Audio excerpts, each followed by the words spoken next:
જ્યોતિરાદિત્ય સિંધિયા મધ્યપ્રદેશની અંદર પ્રચાર કરી રહ્યા છે, તો એમની સાથે એમના પત્ની પ્રિયદર્શીની પણ સાથ આપી રહ્યા છે. નમસ્કાર દર્શક મિત્રો, દેશમાં કેટલાક નેતાઓ એવા હોય છે જે ચૂંટણીની જાહેરાત થાય અને પરિણામ આવે ત્યાં સુધી ચર્ચામાં રહેતા હોય છે, અને કેટલાક નેતાઓ એવા પણ હોય છે કે જે કાયમ માટે કોઈક ને કોઈક કારણોસર ચર્ચામાં રહેતા હોય છે. તો આજે આવા જ એક રાજનેતાની તમારી સાથે વાત કરીશું, જેમનું નામ જ્યોતિરાદિત્ય સિંધિયા છે. એમની લાઈફસ્ટાઈલ અને એમના પત્ની પ્રિયદર્શીની સિંધિયા એમના વિશે હું તમારી સાથે વાત કરીશ. મારું નામ રાજેશ શાહ છે અને તમે જોઈ રહ્યા છો ખબરછે.com. દર્શક મિત્રો, જ્યોતિરાદિત્ય સિંધિયા વિશે ઘણા બધા લોકો જાણે છે કે રાજકારણમાં તો તેઓ એક દિગ્ગજ નેતા છે જ, પરંતુ સાથે સાથે એક રાજવી પરિવારમાંથી પણ તેઓ આવે છે. એક જમાનામાં કોંગ્રેસની અંદર એમનું એક મોટું નામ હતું અને મધ્યપ્રદેશમાં એમનો જબરજસ્ત વર્ચસ્વ પણ હતું, પરંતુ કોંગ્રેસ છોડીને જ્યોતિરાદિત્ય સિંધિયા ભાજપમાં જોડાયા અને ભાજપે એમને એવિએશન મિનિસ્ટર બનાવ્યા. અને આ વખતે લોકસભા 2024ની ચૂંટણીમાં મધ્યપ્રદેશની ગુના લોકસભા બેઠક છે, ત્યાંથી જ્યોતિરાદિત્ય સિંધિયાને ટિકિટ આપવામાં આવી છે. હવે આ જે ગુના વિસ્તાર જે છે એ સિંધિયા પરિવારનો ગઢ માનવામાં આવે છે.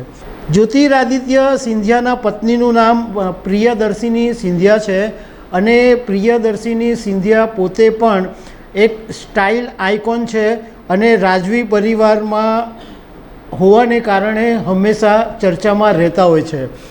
જ્યોતિરાદિત્ય સિંધિયાને મધ્યપ્રદેશના લોકો મહારાજના નામથી બોલાવે છે. એમને કોઈ ભાગ્યે જ જ્યોતિરાદિત્ય કે સિંધિયા કે બધા મહારાજ સાહેબ, મહારાજ મહારાજ કહીને જ એમને બોલાવે. હવે અત્યારે જ્યોતિરાદિત્ય સિંધિયા મધ્યપ્રદેશની અંદર પ્રચાર કરી રહ્યા છે, તો એમની સાથે એમના પત્ની પ્રિયદર્શીની પણ સાથ આપી રહ્યા છે અને સખત ગરમી વચ્ચે પણ પ્રિયદર્શીની એમની સાથે સતત પ્રચારમાં જોવા મળી રહ્યા છે.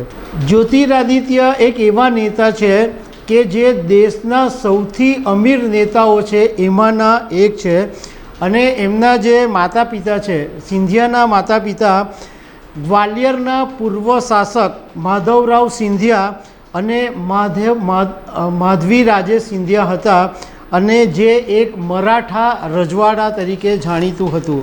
જ્યોતિરાદિત્ય સિંધિયાના પત્ની છે એ પોતે પણ એક રાજકુમારી હતા અને પ્રિયદર્શીની વડોદરાનું જે ગાયકવાડ પરિવાર છે એ પરિવારમાંથી આવે છે અને એમના પિતા સંગ્રામસિંહ ગાયકવાડ બરોડા પ્રતાપસિંહ ગાયકવાડના છેલ્લા શાસક છે.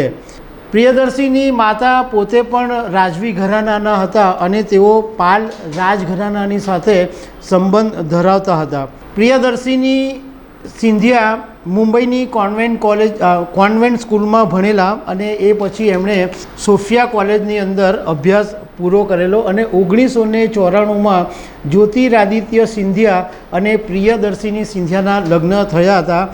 એમને 2 સંતાનો છે. એક પુત્ર છે જેનું નામ મહાન આર્યમન છે અને દીકરી છે એમનું નામ અનન્યા છે. જ્યોતિરાદિત્ય જે મહેલમાં રહે છે ગ્વાલિયરની અંદર, એ ગ્વાલિયર મહેલનું નામ છે આમ તો જય વિલાસ, પરંતુ મધ્યપ્રદેશના લોકો એને સિંધિયા પેલેસ તરીકે જ ઓળખે છે. હવે આ જે મહેલ છે ગ્વાલિયર મહેલ, એની અંદાજિત વેલ્યુએશન 4000 કરોડ રૂપિયા હોવાનું કહેવાય છે અને આ મહેલની અંદર 400 તો રૂમ છે અને એમાંથી અત્યારે 35 જે રૂમ છે એમાં મ્યુઝિયમ બનાવી દેવામાં આવ્યું છે. જ્યોતિરાદિત્ય સિંધિયાની નેટવર્થ 379 કરોડ હોવાનું કહેવાય છે. તો દર્શક મિત્રો, આવી અનેક વાતો સાથે અમે તમને મળતા રહીશું. Thank you very much.